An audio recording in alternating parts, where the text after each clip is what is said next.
Yeah, drop them or not. Make it a really good tack, all right? One, tacking over. It's all happening down at water level. Hey, what are you doing? 630 nautical miles, 1,100 kilometres from the heart of Sydney to the Derwent River in Hobart. Welcome to the Rolex Sydney Hobart Yacht Race.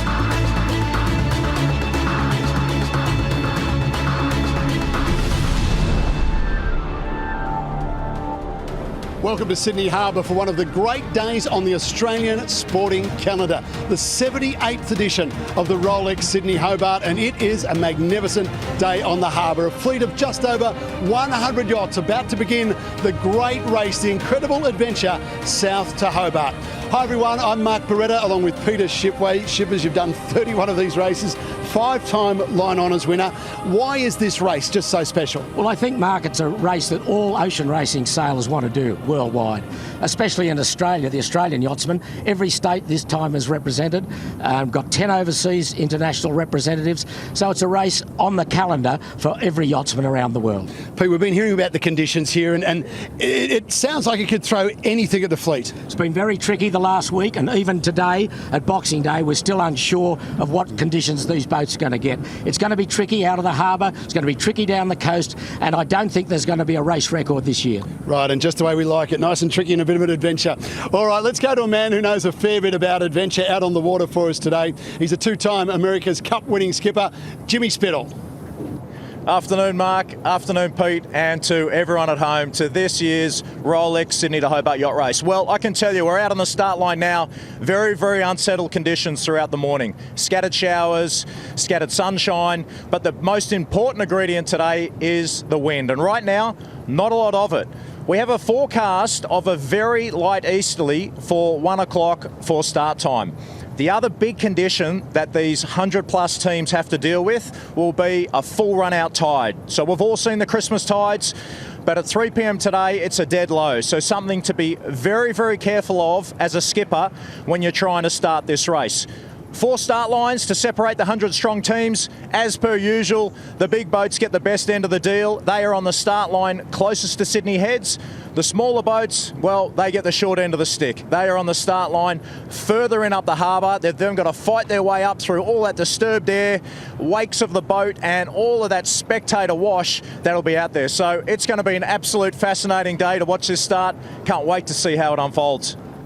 Hey, thanks, Jimmy. Great to have Jimmy Spittle's expertise for us on the 7 commentary team, a man who holds the race record on board Andu Comanche. Speaking of Comanche, we've been able to, for the first time, actually put a reporter on the boat to take us inside the strategy and everything that's happening from the start line on board the favourite for this year's race. Lisa Darmanin, Olympic silver medalist, is on board for us. Lisa, how is it on board Comanche? It's amazing to be on board Comanche, Mark, and for most of the time I watch at home like everyone or up on the headland. To actually be on a 100-foot Super Maxi is incredible. We're going up and down the harbour. The 24-team crew is setting up for an amazing ride south. It's going to be a tactical job to get out of the harbour, but everyone's buzzing. It's so exciting. And I tell you what, from the back of the boat, the front's a long way. So when they're doing those tight crosses, I don't know how they do it, but I'll tell you soon.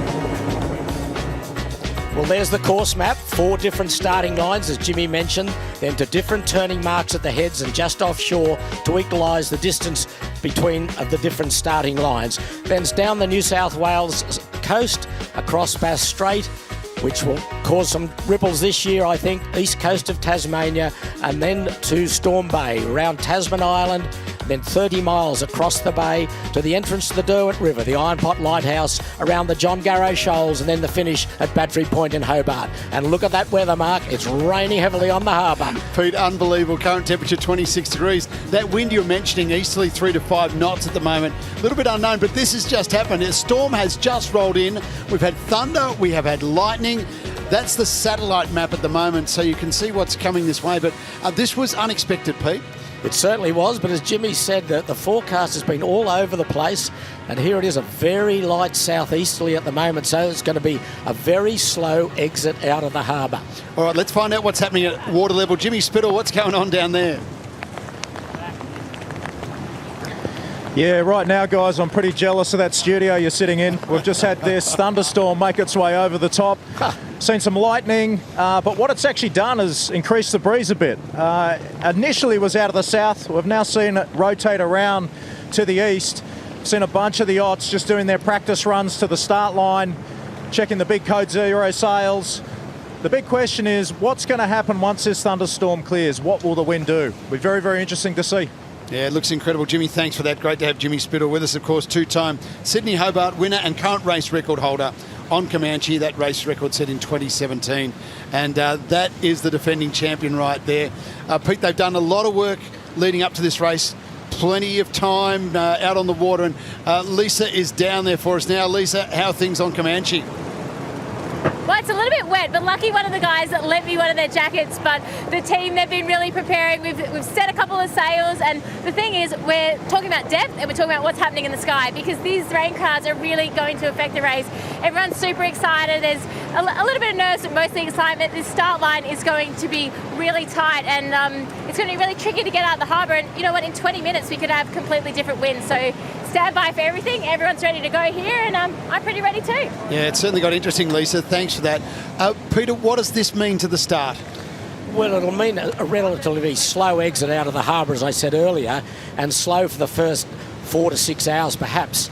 And that's going to really play tricks with this race record. It's going to be close to the record. I said in the opening that it might not be possible this year, but if these big boats can get a jump down the coast this afternoon, there's a big fresh easterly awaiting them in Bass Strait, but they've got to get down to it. If they can wriggle their way down the coast at good speed today, they'll hook into that easterly, and a record is possible, but highly unlikely at this stage.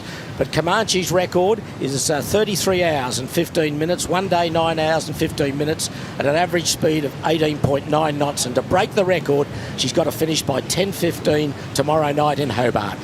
And this is one of the big contenders for Line Honours, Scallywag as well. And you really see that rain pounding down now, Pete. Well, Scallywag, this is her first big race since she's been remodelled, really, Mark. They've moved the mast back half a metre. They've got all new sails. They've got a new mast. They've got a terrific crew on board. And here's Law Connect, one of the boats that will push, I'm sure, the big Maxis very close for victory. She's been runner-up for the last 3 years for Christian Beck. He's been close. He missed out by 27 minutes last year when Comanche got the job done, and again a very, very powerful crew. Tony Mutter will be the skipper. Chris Nicholson, two-time Australian Yachtsman of the Year, on board as the 2IC. She's been very consistent in these early races. In the harbour race, she won. That is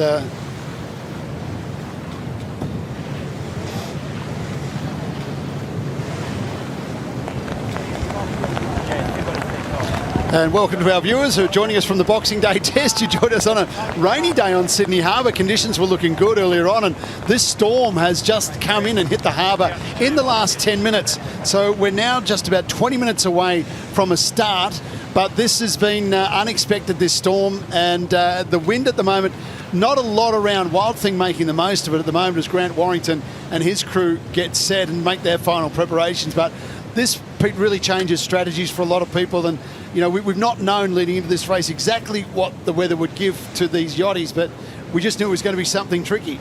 Yes, 9 times out of 10 we normally get a sparkling sea breeze nor'easterly, but it's far from that today with the rain tumbling down. And we're watching Wild Thing. Last year she was an 80-footer. This year she's an 100-footer. She's grown. They've extended the boat at the stern and in the middle, the same mast, but they've got bigger forward triangle area, and although she's a 100-footer, she'll find it hard to keep pace with this sort of boat in Andu Comanche, the Line Honours favourite and the Line Honours winner in 4 previous editions of the Rolex Sydney Hobart race. Yeah, it's a magnificent boat, an incredible crew. They are the fastest super maxi in the world. 2-time winner here, race record holder here. They are going to take some beating once again. They really are the benchmark. But boy, there's some interesting competition this year. And you mentioned Law Connect earlier on, Scallywag, Wild Thing. They'll all be coming at Comanche. Yes, it's a tricky weather, so it's going to be a real opportunity for other boats to have a go. There's David Witt, the skipper of Scallywag. We're on board Scallywag there, just getting their wet weather gear on. You can see that rain tumbling down at the moment on the harbour. Now here's the race favourite for handicap, URM. She's been in outstanding form this year. She's won the Gold Coast race, the Flinders Island race and the Bird Island race. 4 brothers aboard, the owners. They are the Anthony, Andrew, Nick and David Johnson, Marcus Ashley Jones, the skipper, an outstanding crew. America's Cup winning navigator Grant Simmer aboard, Anthony Merrington, a former winner of this race, Alice Parker, the navigator, and Steve Mothy Jarvin, his 34th race to Hobart, 14 line honours wins and 2 handicap wins. They're going to be hard to beat URM, and as we look again at the recently grown Wild Thing 100 for Grant Warrington. And Grant's got 2 of his children on board, Ollie doing his second race and Georgia, his daughter, doing her first race. But you talk about handicap, the overall win, the Tattersalls Cup is the one, the most coveted trophy in Australian yachting, is the one that all the skippers want to win. And Celestial, the defending champions, had a big chance again. Absolutely. She first last year, second the year before, after she got relegated after a protest that pushed her down from first to second. But it is the handicap prize, Mark, because in reality there's only about 3 or 4 boats that can win line honours. But there's a lot of boats that can win handicap. Probably 50 or 60 boats can win the handicap prize, the Tattersall Cup. Now here's another former winner. Alive, a very, very good chance of winning this race again to give her second victory.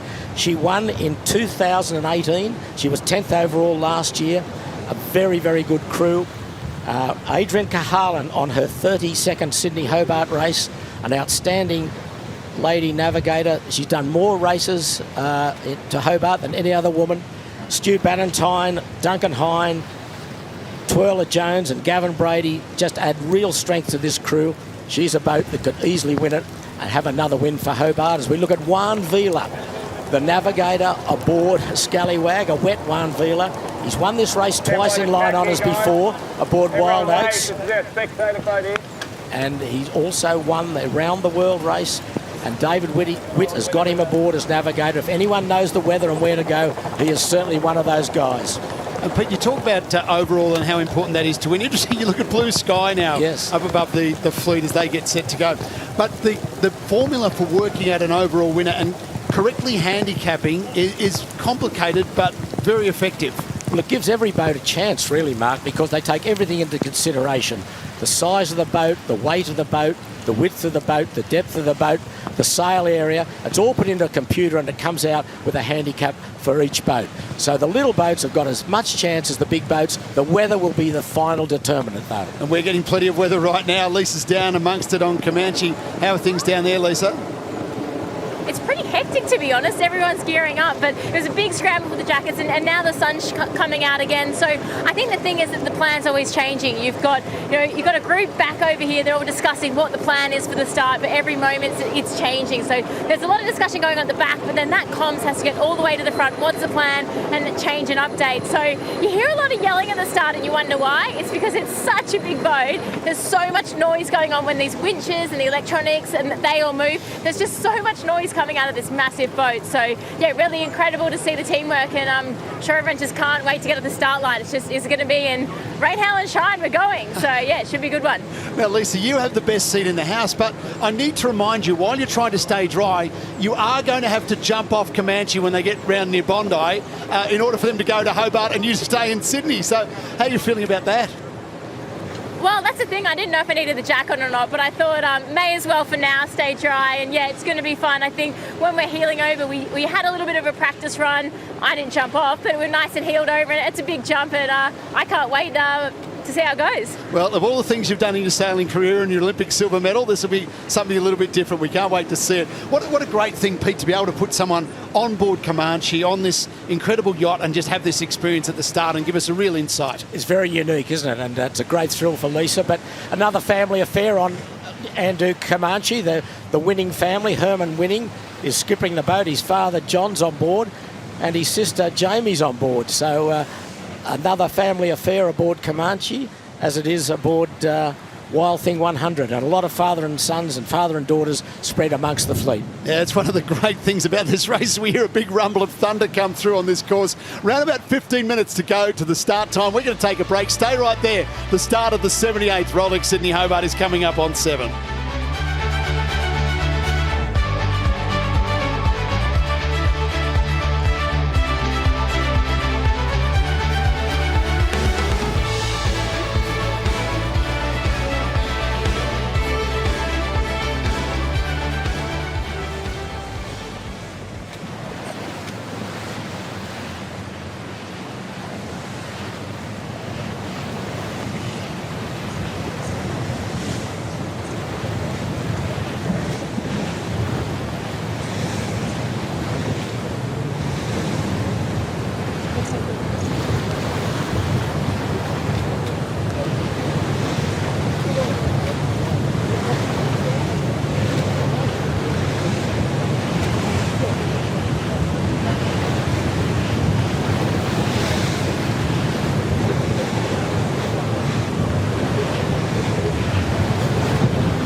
Welcome back to the 78th Rolex Sydney Hobart. You can see this enormous flotilla lining the edges of the start course here for the race today.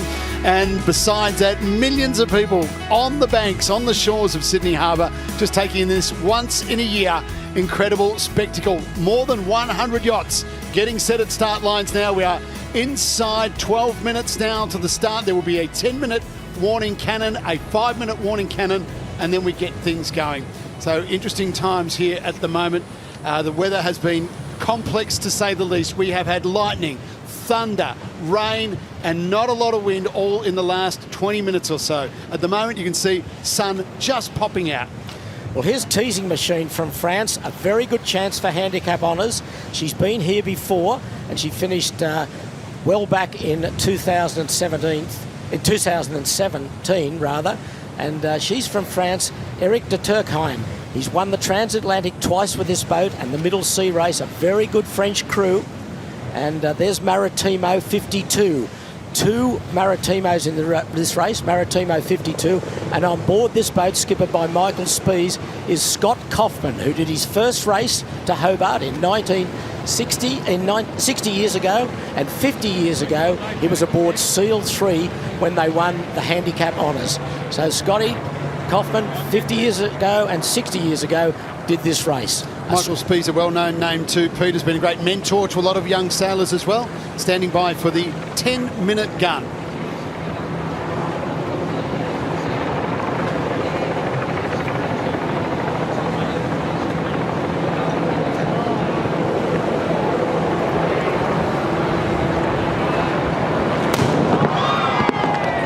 Sam Hughes fires the 10-minute gun, a former senior search and rescue official, and honouring his services to the race. And here is the oldest boat in the race. It's a two-hander called Sylph 6. She was launched in 1960, did her first race in 1961. Bob Williams and Chris Warren, the crew, a two-hander, but they're carrying a cat on board called Ollie. So it's two guys and a cat. And she's going to be one of the slower boats to Hobart, and hopefully the cat will be well fed. I just love it, Pete. It's fantastic, the two extremes of this race, from the Super Maxis to this. All right, let's go down to Jimmy Spittle. Jimmy, less than 10 minutes to go. How's it looking? Yeah, well, great news. That thunderstorm has now made its way offshore, and what is left has been a nice easterly, around 10 to 12 knots right now. We're seeing all of the boats doing their practice pre-start work, checking out their runs to the line. It still looks a little bit marginal down towards South Head, where there could be some pockets of wind, but otherwise looking much, much better than it did about 20 minutes ago. All right, Jimmy Spittle there, one of Australia's most successful sailors on the world scene, a two-time America's Cup winning skipper. Let's go down to Lisa. Action's picked up there on Comanche, Lisa. Yeah, we've just done a jibe. So what we've been doing is we've been doing practices of the start. So lining up at the top end of the line where we saw the gun just go, and then also at the bottom of the line where those spectators are lining the shores. So the team's just really trying to figure out where to start. The wind is moving. I mean, as you can see, it's quite hectic out here. I'm trying to hang on, but yeah, the team's just trying to do those real run-ups. Probably do a couple more and work out time on distance, because that's the trickiest thing with a yacht like this. What's the wind going to do? How long is it going to get you to take to the line? Because really, it's about trying to get to the line at good speed, and we're just crossing the pin now. We're just going to do it correct in about 10 minutes time. Lisa, what's the atmosphere like on board? Is it calm? Are they on edge? Is there tension on board?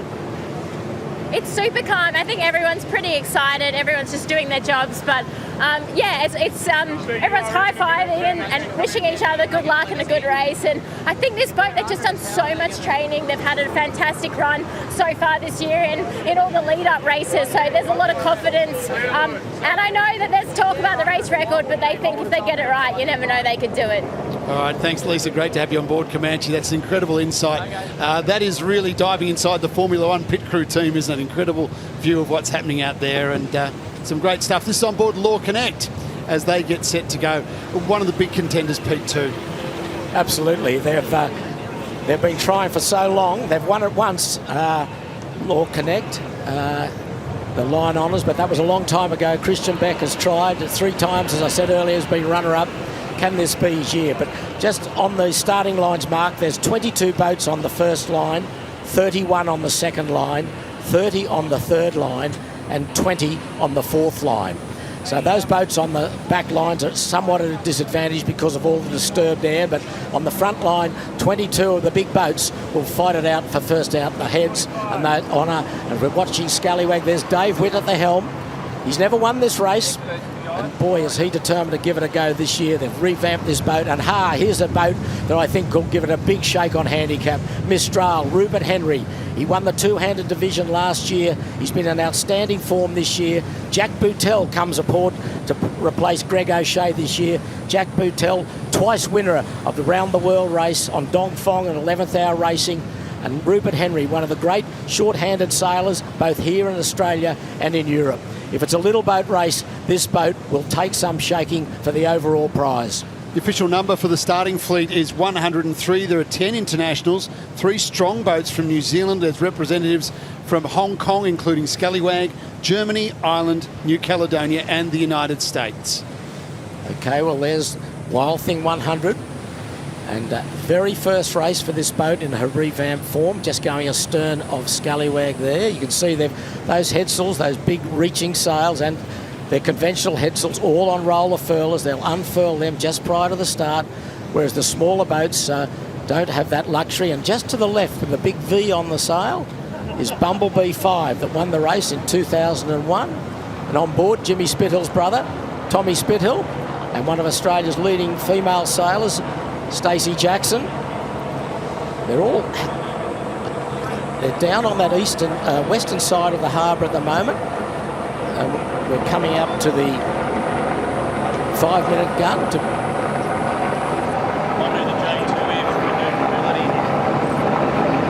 There it goes, and fired by Kendi Kellett, wife of the well-known Dave Kellett and a life member of the Cruising Yacht Club of Australia. And here's Love and War, 294. 3-time winner of this race, won in 1974, 78 and 2006.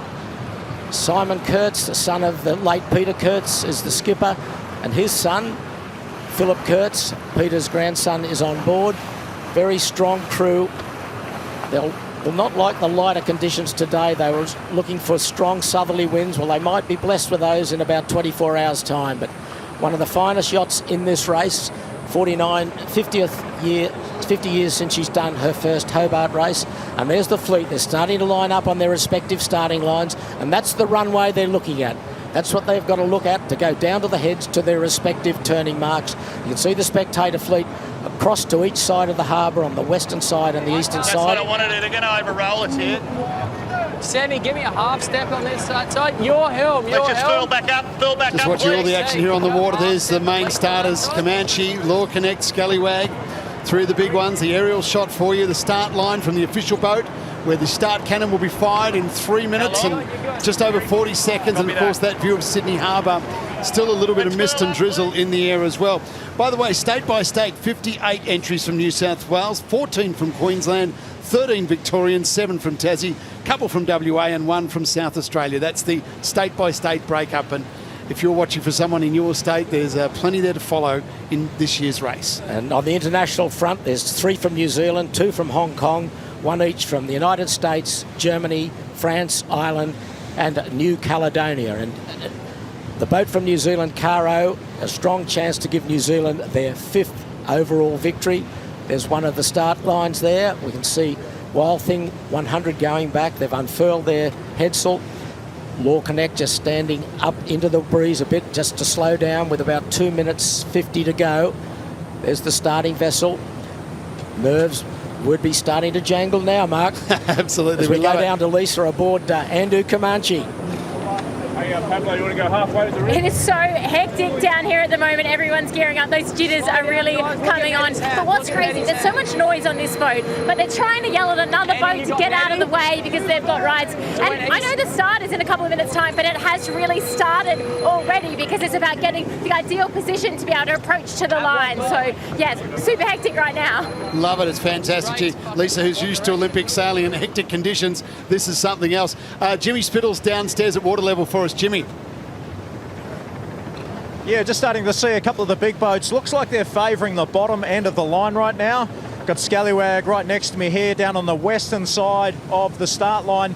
Interestingly enough, that thunderstorm that we saw earlier on has made its way offshore and also south. So even though these guys don't have to deal with it right now, that's exactly where they'll be heading once they clear the heads. It's going to be interesting, Jimmy. Thanks for that. Inside 1 minute 40 seconds now as we head towards the start, Pete. Tense times. Yes, indeed. The starting gun to be fired by Dick Sargent, one of Australia's great yachtsmen. He was aboard Seal 3 50 years ago when she won outright honours, and he was a crew on our first sailing gold medal in the 1964 Olympic Games with Bill Northam. There's Dick ready to fire the cannon. A great thrill for him as we see all the starting lines starting to line up now. The big boats just holding up into the breeze. We've got 1 minute 12 to go. And you see just a few boats back on those back starting lines, but here are the big fellas.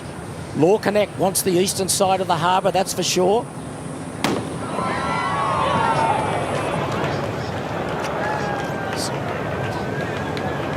Well, Okay, 1 minute to we've go. got 1 minute, 1 to, minute go. to go. Dick got a bit nervous, I'd say.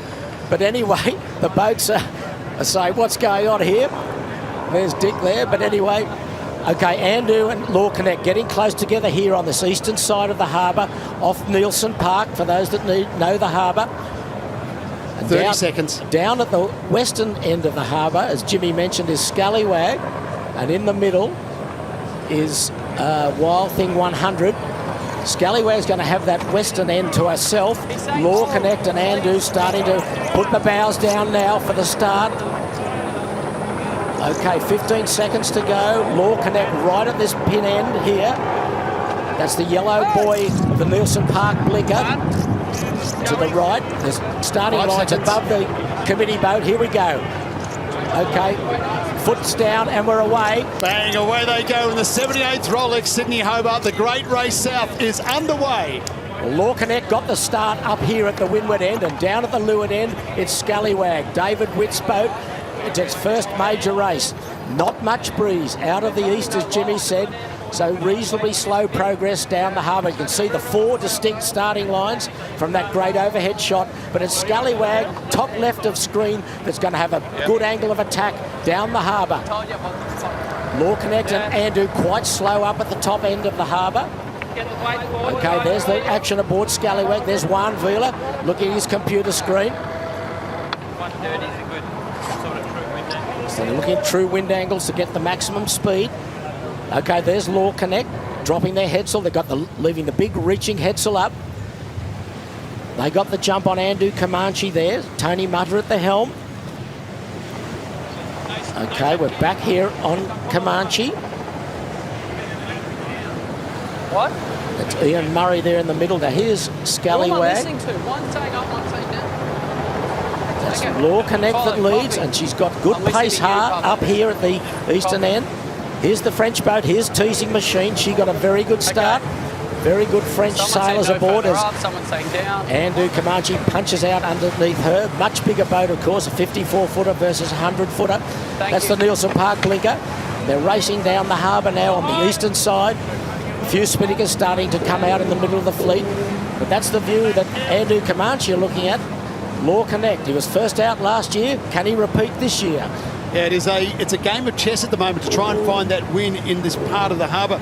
And if you wonder why they're racing so hard, the closest finish was in 1982 when Bob Bell's Condor of Bermuda beat Apollo by 7 seconds in Hobart. So every second counts in this race. This is going to be interesting when these two boats converge in Scallywag and Law Connect, who's in front. But Law Connect certainly leads Andu Comanche at the moment. And there's Herman Winning, the blonde-headed Herman Winning at the wheel. And Ian Murray wouldn't be far. There's Ian, just hanging on at the back there. They are in race mode at the moment. It is all happening here at the 78th Rolex Sydney Hobart. Sevy, you take over. What am I doing? We're off to start. Take over. Yeah, Comanche picking up pace now. And you can see, yeah, actually in the top left corner there, that's Mel, our camera person on board, and Lisa tucked up there. Here you go, Lisa. Give us away. What a seat, eh? What a seat. Lisa, what's it like under race conditions there? Yeah, It's amazing. I mean, the team was a bit disappointed that they didn't turn down on that start right, but there was a smaller boat smuggler trying to hold us out. So now the discussions on board are really like what sails and when. When do we deploy more sails? But obviously we've got to do that turn outside the head. So it's all on. We'll put the pressure on Law Connect, and as you know, anything can happen when they got to turn a corner. All right, Lisa, thanks for that. Jimmy Spittle, what did you make of that start? What do you see now? Well, we saw two different strategies. We saw Law Connect and Comanche really fighting for the eastern side of the start line.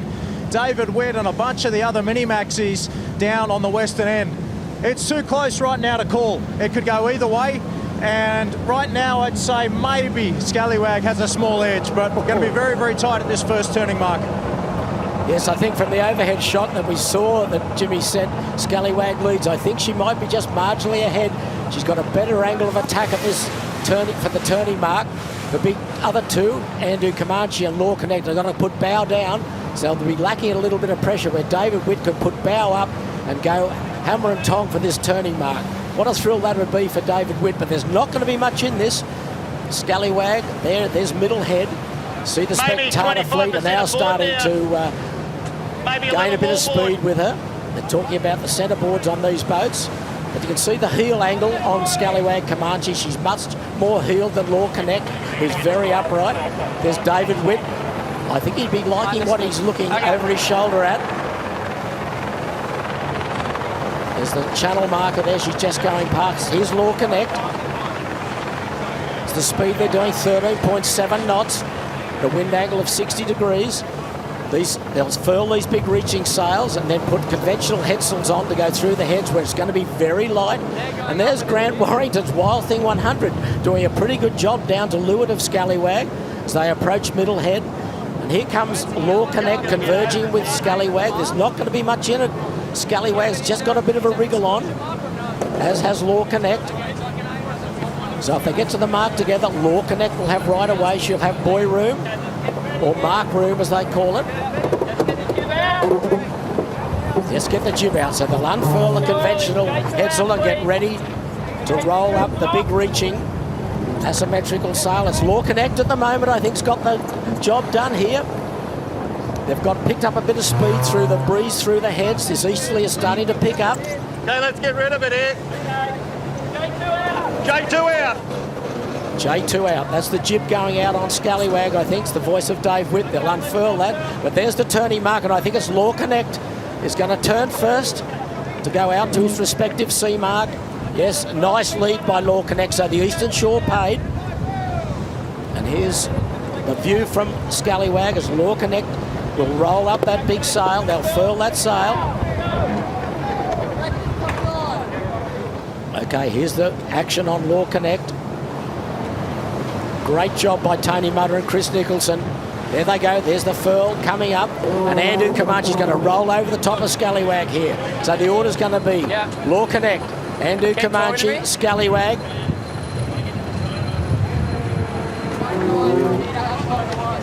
They're in trouble. They haven't furled here. That's right. They're in trouble for sure. Law Connect can't get the furl done. We're overlap here, right? What's going on Law Connect? The jib, both headsails are flapping there. They can't sheet the smaller one in. Yep.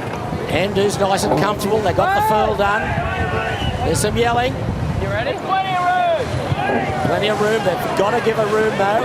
There's the turning mark. David Witt won't take any prisoners here. That's close. They're on the wind. You tell me.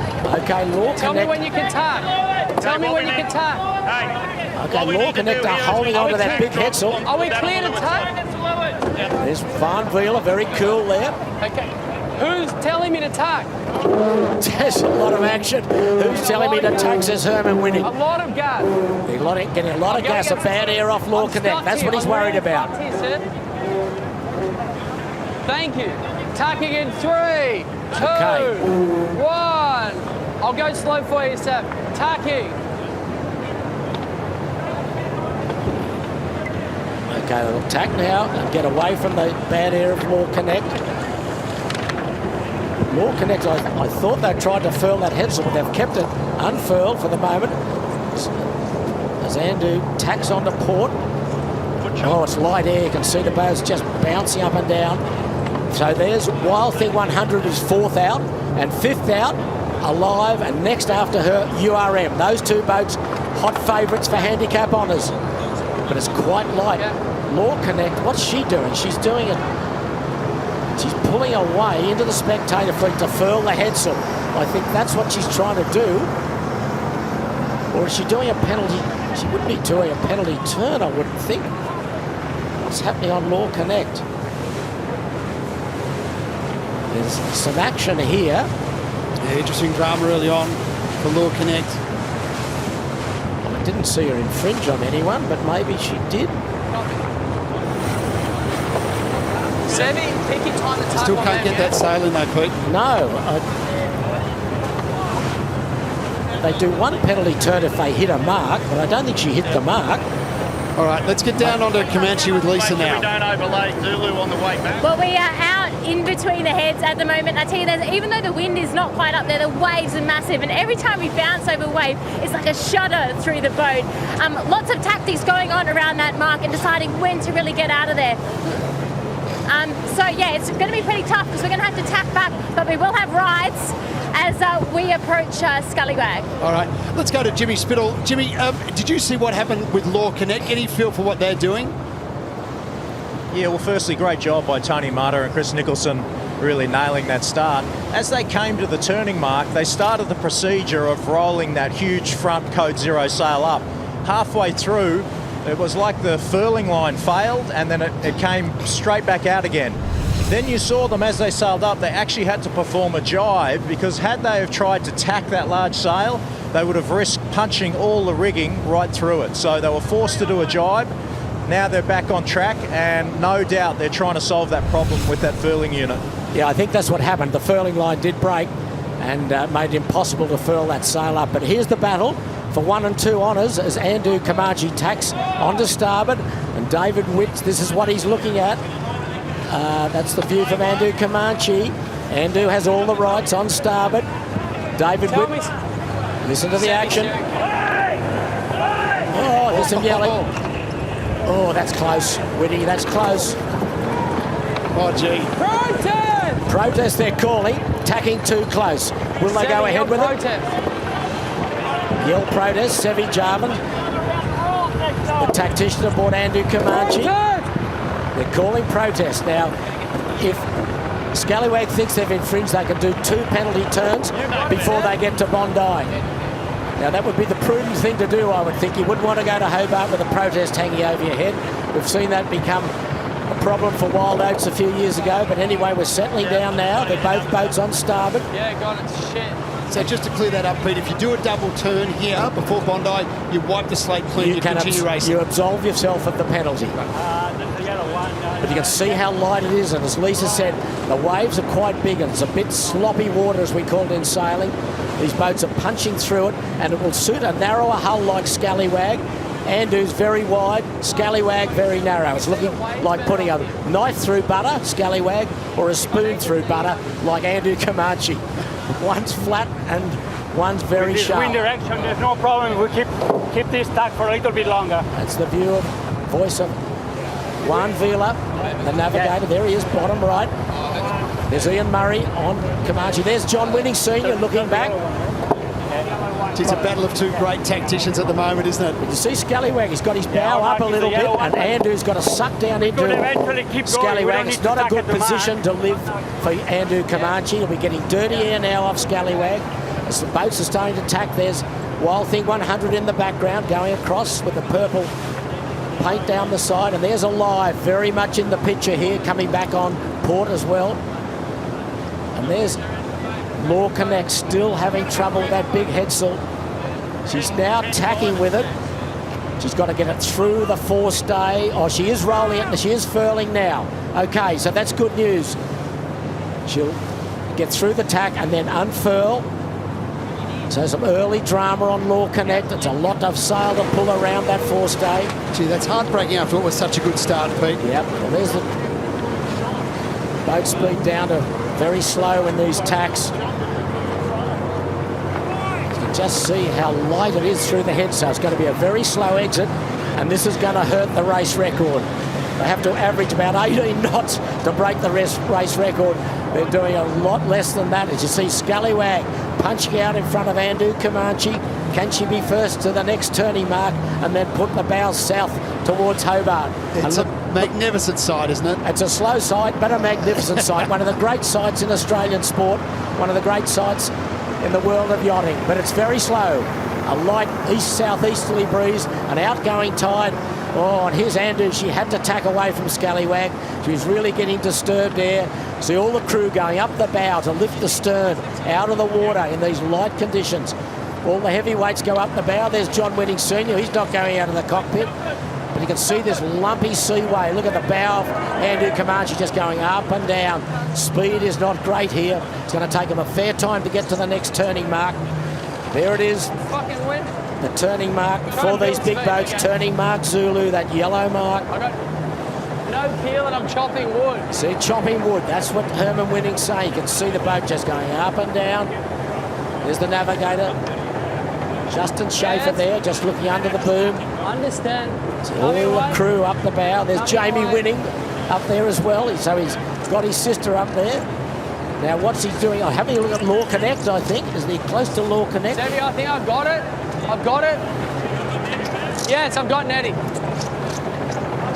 Yes, Law Connect's crossed him. Okay, with that big headsail. Wow. Give me the wheel. Please stop holding the Lord wheel. He's got two steering wheels and someone's holding the other one. So nerves are jingling and jangling out there as Law Connect slides across in front of them. This is unbelievable. These conditions will suit Scallywag, as I said earlier. Long, narrow hull in these sloppy water conditions. You can see Law Connect and Andu Comanche just going up and down, not making much progress. The instruments are all over the shop. Pablo, I'm not moving it. It's fucking bouncing 20 degrees. Whoops. I think we know what he means. I'm looking at the headland. It's going fucking 42 to 68. So the instrumentation in these conditions is very tricky. Now, will we see a big unfurl on Andu Comanche? Will they go to their bigger headsail? At the moment, it doesn't look like it. But Law Connect is doing okay with that big headsail. So maybe it was rather fortuitous that the furling line broke. But at the moment, David Witt on the Scallywag team are leading this 78th edition of the Rolex Sydney to Hobart Yacht Race.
Leading the race? Is it Scallywag?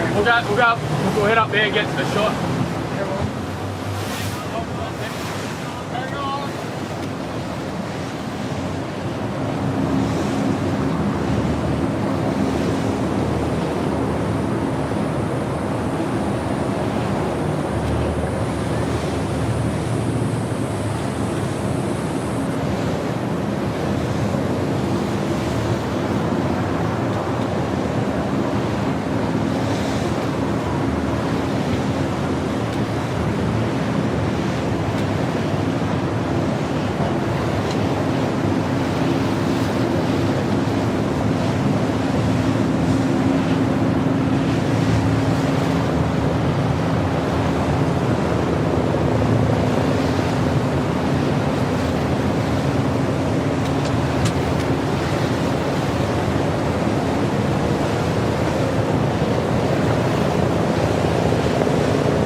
Welcome back to the 78th Rolex Sydney Hobart, and what a drama-filled start we have seen already. The protest flag is out on Andu Comanche. Lisa, tell us more. So Andu Comanche got really back into the race at the mark after Law Connect had that bit of the blunder.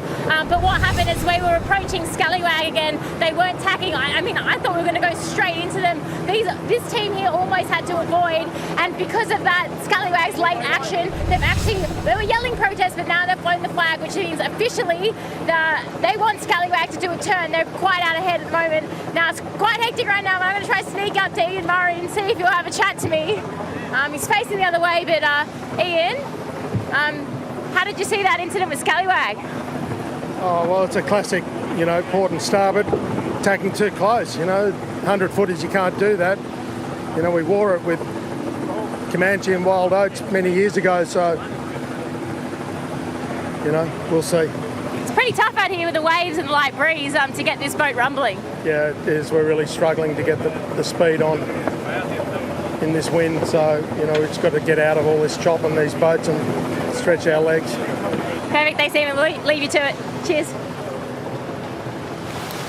Okay, well that's the news from Port Andu Comanche. So the key thing here would to see whether Scallywag acknowledges they infringed and does penalty turns, which she's got to do 720-degree turns. So 2 turns she's got to do to absolve herself. As she's just very light winds, you can see Scallywag now. She's rounded her outer turning mark, but she's got to get the turns done before they get down to basically Bondi. So, Pete, if you were skipper of Scallywag right now, do you do the turns or do you take the punt and go on to Hobart? I certainly wouldn't take the punt. I'd go a bit further to see whether the breeze is a bit more stable and the sea is a less chopped up from all the spectator boats when you've got a bit more way on to do your turns. So I would certainly be doing them if I was David Witt, because it sounded to me that Ian Murray was very definite when they tacked too close. But what we're seeing now is Law Connect has punched out on starboard, has tacked onto port with the big headsail and starting to rumble. And she's going to be very close, if not in front of Scallywag. Andu Comanche is expected to unfurl her biggest sail, but it's Law Connect with Tony Mutter at the helm and a very, very world-class navigator in Chris Lewis doing the navigation jobs. He's right on the job today, and he really wants to win this Hobart race for Christian Beck. At that moment, you can see the 3 big fellas. They're fighting it out. There's a live right in the picture. That boat's second from the right, and URM, the most right-hand boat. 2 handicap favourites right in the mix. These boats now in the breeze of probably an east-southeasterly of about maybe 8 to 10 knots at best, maybe 11. But it's Law Connect and Scallywag going to come together. Scallywag has right of way, but it doesn't look at this stage that she's doing any penalty turns. So here's the action aboard Scallywag. You can see this lumpy sea. Up and down she goes. And here comes Law Connect across on port. Now Law Connect is pulling away to go behind Scallywag. Anywhere away from that spectator watch. No mistakes here on Law Connect. Tony Mutter, Chris Nicholson have eased the sails, coming behind Scallywag. Just see them bouncing up and down in these light airs. Up she goes now. This absolute impeccable judgment aboard. Precision. But aboard Scallywag, interestingly, is a couple of guys that Mark Bradford, who last year skippered Blackjack. He's aboard Scallywag, the head of North Sails in Australia, and Albie Pratt doing his 25th Hobart race. Also works for North Sails. Luke Parkinson and Phil Hum are very successful round-the-world sailors. So he's put together a very good crew, David Witt. So can they hang on all the way to Hobart? 628 miles to go. It's a long way still to go, but at the moment, they'd be pretty happy with progress. Yeah, Pete, the gamesmanship and the strategy has just been incredible from the start. What we've seen today is one of the great starts. But you just wonder, why the pressure is on at this stage when they've got so far to go. Well, the reality is this race is won in seconds, the closest margin ever, 7 seconds. What do we see this year? Well, stay tuned and don't forget to keep your eye on the Yacht Tracker as well. We're going to take a short break. We'll get you back with more of the action live from outside Sydney Heads in the 78th Rolex Sydney Hobart.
The 78th edition of the Rolex Sydney Hobart certainly has not disappointed. What a start it has been. We are 26 minutes, 30 seconds into the Great Race South, and the big three have emerged. Comanche, Scallywag, Law Connect, all in a neck-and-neck tussle as they head down the New South Wales coast. They're heading towards Bondi, and we are watching Scallywag, Pete, because the interesting thing that we want to know right now is, will they do the penalty turns and absolve themselves as they head towards Hobart? Let's go down to Jimmy Spittle. Jimmy. Yeah, guys, I've got to say I was very surprised with David Witt taking that amount of risk. I mean, the last thing you want to do when you've got over 600 miles to go and you clear Sydney heads is to just have that question into the back of the head of, did I break a rule there? So, yeah, very surprised not to see him do those turns. At the same time, a real blessing in disguise for Law Connect. They had the problem where they couldn't get rid of that big sail. Very soon after making that turn at the turning mark, the weather and the breeze actually got lighter. So suddenly that sail came back into range and brought them right back up there with the other two front runners. We're just starting to see the smaller boats clear the heads now. And all in all, it was actually a pretty fast exit for these little boats because the best breeze was in Sydney Harbour. All right, Jimmy, thanks for that. There's Naos, one of the smaller yachts in the fleet, and this is where the real meat is in the fleet. This is where the big numbers are, and 103 yachts in this entire fleet, and they are made up of all shapes and sizes, down to the minimum length, which is just over 9 metres in length. The smallest yachts this year, two of them 9.1 metres. Here's Mako from the Newcastle Yacht Club. The smaller boats will be enjoying these conditions, and to leeward of her is Bacardi, just going out of sight there. No boat has done more Hobart races than Bacardi. She's on her 30th trip south. Paul O'Rourke steering Mako, but these boats attacking between the sea marks. It's slow progress for them. Launched in 1977, Bacardi, and she was second to Love and War in 2006.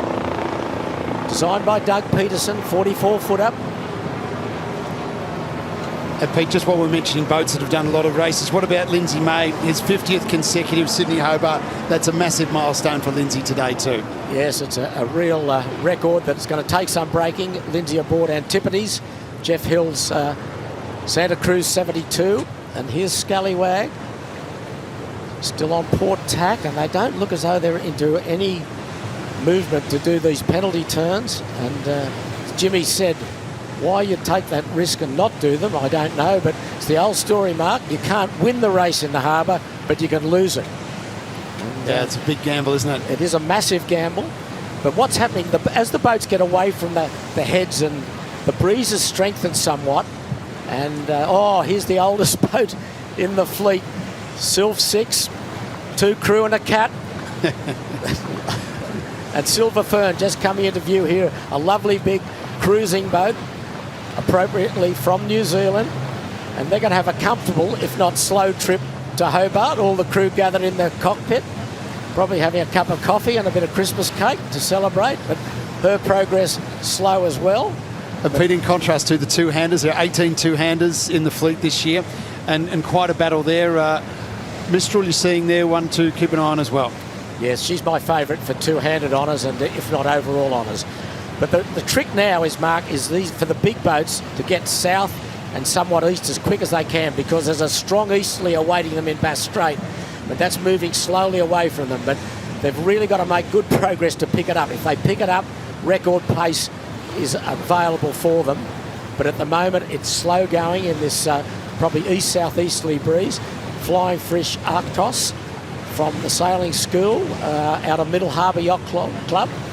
A lot of trainees from that sailing school take them each year. Drew takes them each year to Hobart, and she's just putting up her staysail. She's got a double-headed rig. She's a very comfortable boat, a 50-footer. What a great experience to be doing your first Sydney Hobart too in the 78th edition of this incredible race. All right, we're going to take a short break. When we come back, more of the Great Race South. The Rolex Sydney Hobart continues here on 7.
This race start just never disappoints. Always excitement, always high action, incredible energy, and they are underway. We are now closing in on 35 minutes into the 78th Rolex Sydney Hobart, and it has been incredible. But there's one of the beautiful yachts of this race, Wild Oats, Pete. Yes, the famous name, original boat for Bob Oatley, built in 1985, a two-time winner of the race, and under skipper the late Roger Hickman, a FAR 43 from Sydney.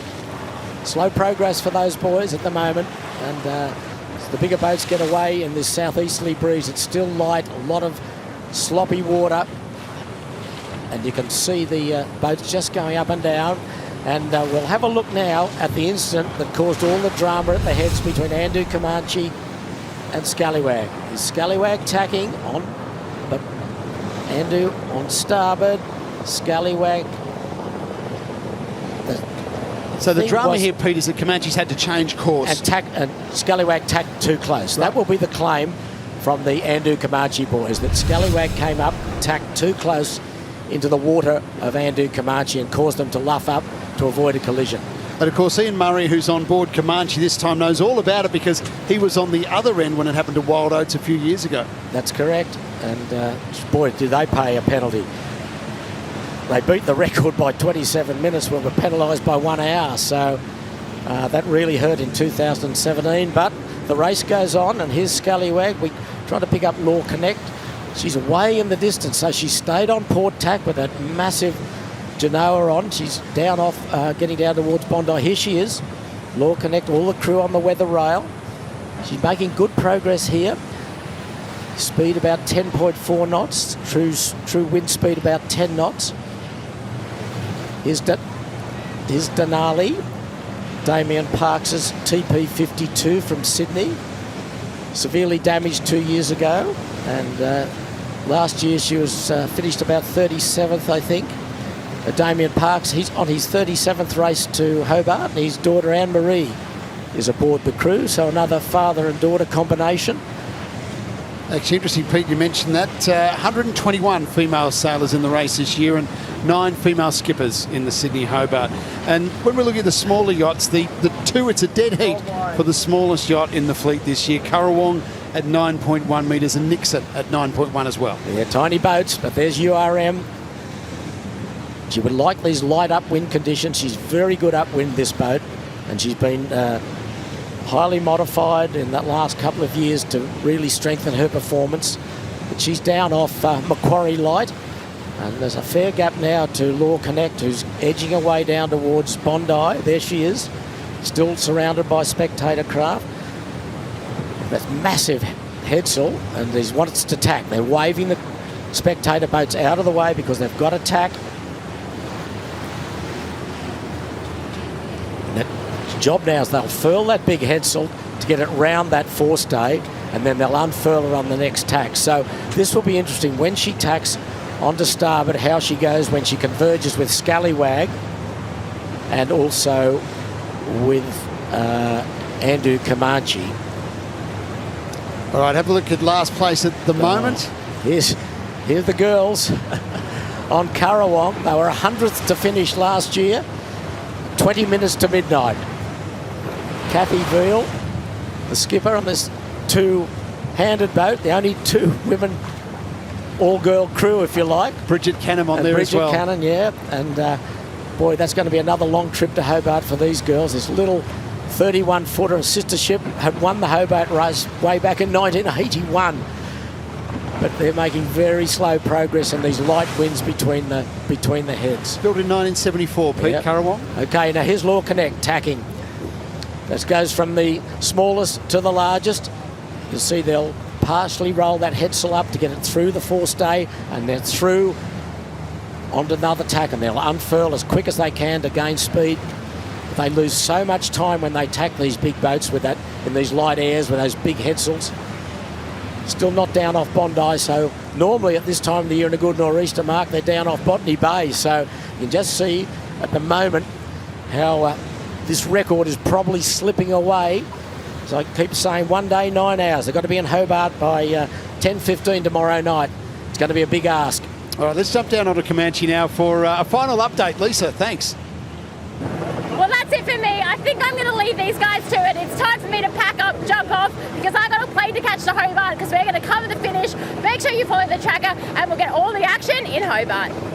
Good on you, Lisa. Great job. Fantastic to have that insight from actually on board Comanche, and what a great year to have it, because we got an incredible insight. The Great Race South is well underway. The big three, Comanche, Scallywag and Law Connect leading them. It has been a thriller once again. Stay right there. We're going to take a break. Back with more from the 78th Rolex Sydney Hobart right after this.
The 78th Rolex Sydney Hobart. Now, Lisa and Mel McPherson, our camera person there on the left, they've been out on the boat capturing all the images and the commentary from Lisa.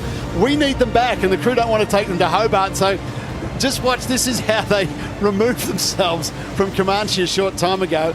They are watched from the air by a chopper, so that chopper, which you're watching now, sits over top of them, and then our boat comes straight in. They've got the gear off earlier, and now we get the two of them off, just a great process. That's what you call a good girl's day out right there. They love this. And Lisa, of course, an Olympic silver medalist in sailing. This is her bread and butter, and Mel does that every year, Mel McPherson. She makes a point of being available to do that. They're both good in the boat, and they were on board Comanche on board Scallywag was Tim Nurmi, and Tim has his camera gear there, so time for him to come home from a good day's work. And Tim just stepping himself off, find the right moment, off he goes. So Tim's in, sends the guys on their way, gives them a bit of a rev up, go. That's it, go, go, go. You guys go, Scallywag, I'm good. And rescue boat is right there for Tim as well. So that's how we get you those great shots from on board. And of course, Lisa's commentary and insight, which was fantastic this year. First time we've been able to put someone actually on board one of the Super Maxis to have that experience and tell us all about it. It was great.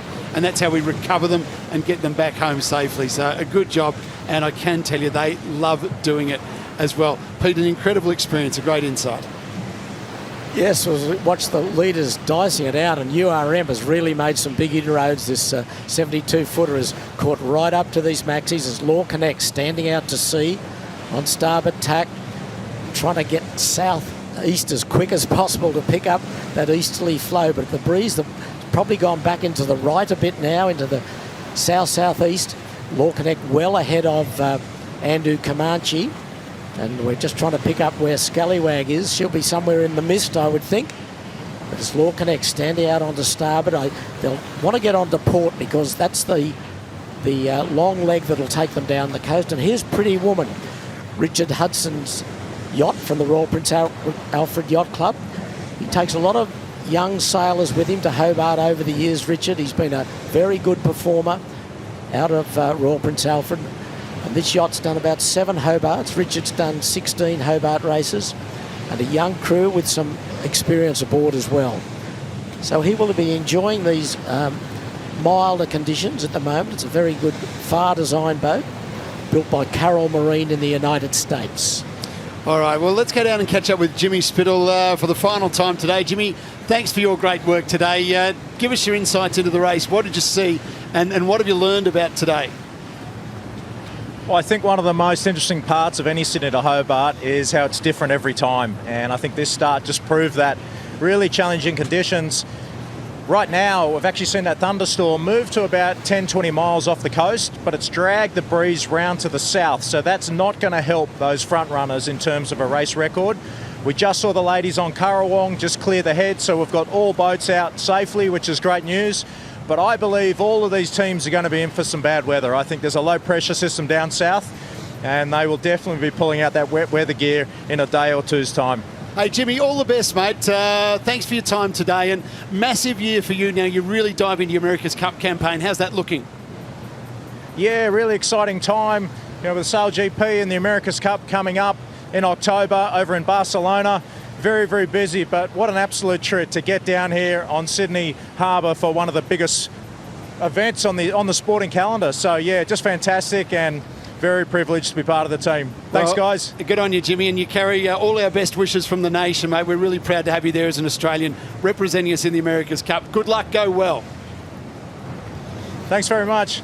He is a legend. Great to have him with us, Pete, isn't it, Jimmy Spittle? Always a great insight. Yeah, one of the very best sailors on the planet, and it all began up at the Royal Prince Alfred Yacht Club on Pittwater, and now he is a world-class sailor as we go aboard Law Connect. We're still with that massive big headsail up. True wind speed only 8 knots, boat speed about 9 knots. The true wind angle 39 degrees, so that's what they're sailing to the wind. Just adjusting a few things there, and as we watch Scallywag. It's very misty and out there, Mark. You can see not a clear sky, but there's Law Connect leading Scallywag and Andu Comanche quite convincingly at the moment as they point their bows towards Hobart at a slow rate. It has been an incredible race, incredible start so far. We're closing in on the first hour of racing. Hope you've enjoyed it so far. We'll take a break. Back in just a moment.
beautiful view of Law Connect and Christian Beck's boat, which has been up and down in this start. They started beautifully, led for a while off the line and then got into some trouble with sail changes, now got back out in front. And I just wondered, Peter Shipway, if you were Christian Beck on board there, I wonder what you'd be thinking at the moment. Well, you'd be pretty happy after that little drama they had at the inner turning mark. What happened was they went to furl that big headsail to put up a conventional headsail, and the line that furls it broke. And as Jimmy said, and we looked at it, they had to do a turn to try and get the sail furled by jibing rather than tacking, but they had to leave it up, and by leaving it up, it's paid dividends because it ended up the right sail to have up and get good speed, and that's what they're doing now. As Tony Mutter just looks behind him, probably talking to Chris Nicholson there in the white shirt without the oilskins on, and they're leading this fleet now, and Christian Beck. So we've said a number of times he's been runner-up 3 times in a row on this boat. But it was just a simple thing as a furling line broke, and that's the line that furls that gear at the front of the boat and allows the headsail to foil up. And here's a couple of, there's Wild Thing 100, and here's Teasing Machine, the top boat from France. Light conditions, you can see the crew sitting to leeward and the waves probably stronger than the wind waves, and it's hard to punch through this, but this French crew are very good in light air, and that's what they've got now. No white caps at all. And you can see a lot of boats just coming out on starboard tack to try and get away from the Sydney Heads. And here's another race favourite, Caro, the TP52, third last year, won this year's Fastnet race, and if she wins this Hobart, which she could easily do, she'll be the first and only boat to have won the Fastnet and the Hobart race in the 1 year. Mark Blink, very strong crew on board her. And here we go, another of the middle-sized boats. And here is Celestial. Sam Haynes, the Vice Commodore of the Cruising Yacht Club of Australia. Boy, it's light here. Crew's sitting to leeward just to lean the boat over. Won last year and second the year before. The Scallywag and Law Connect punching out to starboard to try and get in this stronger breeze. But if anything, this breeze has got lighter. It certainly seems Look that at way. It's very calm in front of Law Connect now. Yeah, and getting more so too. And this is the battle for the J.H. Illingworth Trophy. That's awarded to the Line Honours winner, and that's what these 3 in particular will be fighting for. That's what their eyes are on, that big prize. But Shippers, I've got to hand it to you. Give us great insight into the strategy and what's happening. I almost think sometimes you've got a direct line to some of these boats, the information you're able to get for us. But well done, Law Connect, going great. That was a great recovery by them. They were in some trouble earlier on, Pete. Yeah, well, a very good crew always gets you out of trouble, and that's what all these top boats have. As we look now at one of the smaller boats, just coming out all on starboard, as I say, trying to get away from the shore where it's light and joggly winds. But it's very misty, you can see, and that's thunderstorm passed over the fleet just before the start, and the wind has dissipated. Look at Andu Kamachi, she's just up and down in these waves, and hard to get these big boats. 31 tonnes you've got to be pushing through the water here. It's hard going. That's these monstrous sails to try and get some horsepower. The keel cants, it moves from side to side, so they'll try and get some heel to fill the sails and get some feel into the helm of these boats. What did John Winning call it? Chopping wood, just up and down. Yeah, well, that's what they do. A spoon through butter. Here's Frantic. One of the TP52s, Mickey Martin, a former Wallaby, Australian rugby union player, just won the recent Sydney to Auckland yacht race. One of the great characters, Mickey Martin, but would like some more wind, that's for sure. See, they've near on stalled, haven't they? Yeah, the breeze, as the sun's come out and the land's heated up, it's certainly stalled the wind, and it's collapsed as they're trying to, that's Bondi just going out of sight there. So progress, as we keep saying, is very slow at the moment. Contrasting other years, Pete, isn't it, where we've seen the field really stretch out once they get out of Sydney Heads, but, you know, obviously the fleet is very much staying together. Well, in the traditional nor'easter, as I said earlier, they're down off Botany Bay by now, and probably south of that, doing 18 to 22 knots. But see these windless patches here in the water as Law Connect is really suffering here. She sailed into a hole and hardly making any progress. You can see the light spots on the water. There's just no wind at all, and these boats are struggling to make progress. And this will suit the smaller boats on corrected time on handicap, because these big boats have got to give them so much time handicap-wise. Andrew's starting to get a bit of wriggle on now, and he's got himself back into the picture with Law Connect.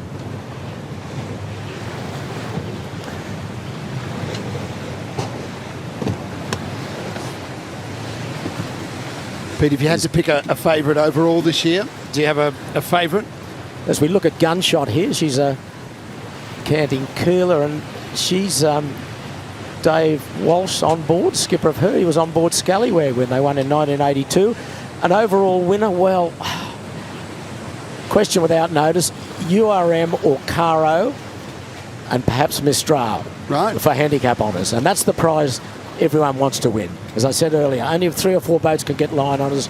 60 or 70 boats can win the Tattersalls Cup, the overall handicap prize. And we're watching Law Connect, very slow. Boy, this has slowed right down here.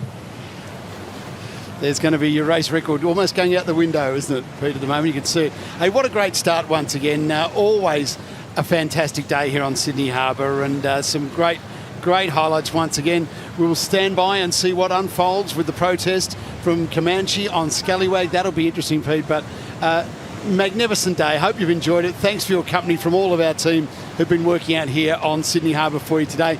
Enjoy. Don't forget to keep an eye on the Yacht Tracker and you'll see all the action. But thanks for your company. We'll see you soon.